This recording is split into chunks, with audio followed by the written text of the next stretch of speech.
Peoples party اور نون league کی coordination کمیٹیوں کے درمیان ملاقات کی اندرونی کہانی سامنے آ گئی ہے۔ پی پی اور لیگی ارکان کی ملاقات نتیجہ خیز ثابت نہ ہو سکی۔ ذرائع کے بتانا ہے کہ پیپلز پارٹی کا پارٹی کی خواتین ایم پی ایز کو فنڈز فراہمی کا مطالبہ۔ مزید تفصیلات جانیں گے ملک سعید آوان سے۔ ملک سعید، آگاہ کیجیے گا۔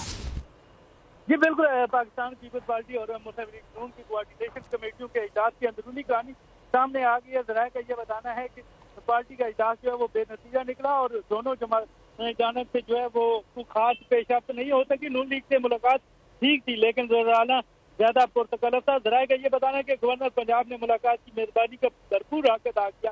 ملاقات میں طے شدہ نکات پر عمل درآمد پر ایک بار پھر اتفاق رائے کیا گیا۔ پیپلز پارٹی کا خواتین اراکین پنجاب اسمبلی کو فنڈ فراہمی کا مطالبہ کیا گیا۔ اس کے علاوہ پنجاب حکومت کی جانب سے پی پی کی خواتین ایم پی ایز کو فنڈ فراہمی کی یقین دہانی بھی کروائی گئی۔ ملاقات میں نون لیگ نے مشکل حالات سے گزرنے کا شکوے کرتی رہی اور پیپلز پارٹی نے حکومت کا حصہ نہ بن کر ہمیں بیچ مندار میں چھوڑ دیا ہے۔ نون لیگ کی جانب سے یہ شکوہ بھی سامنے آیا۔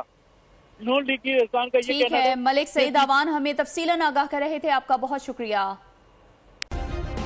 سبسکرائب کریں اور بیل دبائیں تاکہ کوئی خبر رہ نہ جائے۔